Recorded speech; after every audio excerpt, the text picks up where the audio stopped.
Hello दोस्तों। तो कैसे हैं आप सब। उम्मीद करता हूं आप सभी अच्छे होंगे। स्वागत है आपका अपने चैनल कॉमर्स मेंटर मोहित में। आज की इस वीडियो में हम जानेंगे हमारा जो एक सीरीज चल रहा था प्रिंसिपल ऑफ मैनेजमेंट का, उसी का एक नेक्स्ट वीडियो है जिसमें हम लोग प्लानिंग एंड डिसीजन मेकिंग का पार्ट 2 करेंगे, जिसमें हम लोग जानेंगे डिसीजन मेकिंग के core concept, features, types of decision etcetera etcetera. तो चलिए दोस्तों, अगर आप इस चैनल में नए हैं तो चैनल को सब्सक्राइब करना ना भूलें। वीडियो अच्छी लगी तो लाइक शेयर और कमेंट करें। चलिए दोस्तों, वीडियो में आगे बढ़ते हैं। जैसा कि ये अबाउट मी है, आप जानते भी होंगे। चलिए तो अब स्टार्ट करते हैं। Unit planning and decision making, इसमें जो पहला टॉपिक है वो है कॉन्सेप्ट ऑफ डिसीजन मेकिंग। तो चलिए उसे जान लेते हैं कि कॉन्सेप्ट क्या होती है डिसीजन मेकिंग की। Decision making can be consider as the cognitive process result in the selection of course of action among several available alternative. It is found that all decision making process will be generate a final choice where the output can be perceived as an opinion. Further, decision making shows an option that is taken care of where the measure could simply narrow down on two factors: highest possibility of success, excellence match of goal, desire, lifestyle with values. इस means जो decision making होती है ये एक process है। कैसी process है? जिसपे हम लोग के पास जो अवेलेबल अल्टरनेटिव होती है उसमें से हम लोग बेस्ट कोर्स ऑफ एक्शन को सेलेक्ट करते हैं, जो हमें हेल्प करती है एक बढ़िया डिसीजन लेने के लिए। तो ये थी डिसीजन मेकिंग की कॉन्सेप्ट। अब चलिए आगे हम लोग अपने नेक्स्ट टॉपिक की ओर बढ़ते हैं, जो है फीचर्स या करैक्टरिस्टिक्स ऑफ डिसीजन मेकिंग। तो इसमें मैंने 5 पॉइंट को कंसिडर किया। ऐसे तो बहुत सारी होती है फीचर्स, लेकिन ये 5 इंपॉर्टेंट फीचर्स आपको जान लेनी चाहिए। तो चलिए शुरू करते हैं। पहला फीचर है goal oriented. Decision making is a goal oriented process. Decisions are usually prepared to attend some purpose or goal. The intention is to move toward some anticipated state.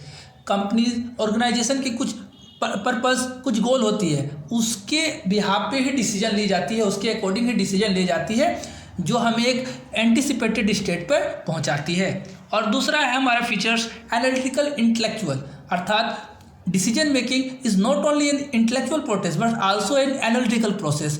It involves consequence or unconsequence aspect. Part of it can be learned, but part of it depend upon the personal characteristics of the decision maker. Means हम कह सकते हैं कि decision making क्या है, 2 process है, एक intellectual भी है, साथ साथ एनालिटिकल है। इसमें कुछ डिसीजन मेकर के पर्सनल कैरेक्टरिस्टिक्स भी डिपेंड करते हैं और कुछ हम लोग अपने इन्वायरमेंट से सीखते हैं। तो ये थी एनालिटिकल और इंटेलेक्चुअल फीचर। उसके बाद जानते हैं तो जो डिसीजन मेकिंग होती है वो एक डायनेमिक प्रोसेस है। ये हमारे एक्सटर्नल इंटरनल एनवायरनमेंट, हमारे पास अवेलेबल अल्टरनेटिव्स को जानने के बाद हम एक डिसीजन पे आते हैं। तो ये क्या है, डायनेमिक इन्वायरमेंट में लिया गया डिसीजन होता है। और चौथा फीचर से continuous activity. Decision making process जो होती है वो कंटिन्यूअस होती है। ऐसा नहीं है कि एक डिसीजन ले लिए उसी पे हमारा सारा चीज़ चल रहा है। अकॉर्डिंग टू सिचुएशन जो डिसीजन मेकिंग प्रोसेस होती है वो कंटिन्यूअसली चलती रहती है। और लास्ट फीचर है integral part of planning. Decision making planning का एक इंटीग्रल पार्ट है। कोर प्लानिंग के लिए डिसीजन मेकिंग होनी काफ़ी ज़रूरत है। बोथ आर इंटेलेक्चुअल प्रोसेस, क्योंकि दोनों क्या है, इंटेलेक्चुअल प्रोसेस है। Demanding dissertation judgement both aim achieving goals, और दोनों का उद्देश्य है कंपनी के गोल को अचीव करना। चलिए हम लोग अपने नेक्स्ट टॉपिक की ओर बढ़ते हैं, जो कि मोस्ट इंपॉर्टेंट है। एग्जाम में कई बार इससे प्रश्न बने हैं, द डिसीजन मेकिंग प्रोसेस। तो डिसीजन मेक करने की क्या प्रोसेस होती है, कुछ स्टेप्स होते हैं जिसके बाद हम लोग एक डिसीजन ले पाते हैं और एक डिसीजन पे पहुंच पाते हैं कि हमें ये करना चाहिए या नहीं करना चाहिए। तो ये एक डिसीजन मेकिंग प्रोसेस के स्टेप्स है। तो चलिए जान लेते हैं। सबसे पहले awareness of the problem. First step in the decision making process is recognising the problem. हम लोग प्रॉब्लम को रिकॉग्नाइज करते हैं कि कंपनी के पास कौन कौन सी प्रॉब्लम है, उसे हम लोग पहले स्टेप में रिकॉग्नाइज करते हैं। उसके बाद हम लोग डायग्नोज करते हैं प्रॉब्लम और स्टेट करते हैं प्रॉब्लम। बहुत सारी प्रॉब्लम्स ऑर्गेनाइजेशन के पास होती है, लेकिन उसमें से जो रियल प्रॉब्लम है उसे हम लोग आइडेंटिफाई करते हैं और उसे डायग्नोज करते हैं। उसके बाद हम लोग डेवलप करते हैं एक अल्टरनेटिव। हमारे पास हम लोग डेवलप करते हैं, मैनेजर जो होती है डेवलप करती है बहुत सारे अल्टरनेटिव्स को अकॉर्डिंग टू द सिचुएशन। उसके बाद हम लोग उससे इवेलुएट करते हैं। ये चौथा स्टेप है इवेलुएट द अल्टरनेटिव्स। उसमें से हम लोग इवेलुएट करते हैं कि कौन सी अल्टरनेटिव बेस्ट है डिसीजन लेने के लिए।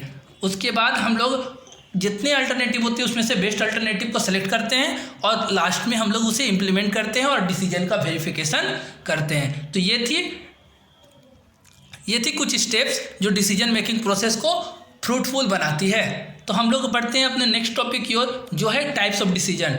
डिसीजन बेसिकली 3 टाइप्स की होती है, स्ट्रैटेजिक डिसीजन, टैक्टिकल डिसीजन और ऑपरेशनल डिसीजन। तो चलिए इन्हें भी जान लेते हैं। तो जो पहला स्ट्रैटेजिक डिसीजन होती है वो क्या होती है, एक बड़ी डिसीजन होती है जो कि बहुत कॉम्प्लेक्स और मल्टी डायमेंशनल होती है। इसमें हमें बहुत ज़्यादा खर्च करना पड़ता है, एक लॉन्ग टर्म इम्पैक्ट डालती है ऑर्गेनाइजेशन पे, और ये यूजुअली किसके द्वारा ली जाती है, टॉप लेवल मैनेजमेंट द्वारा ली जाती है।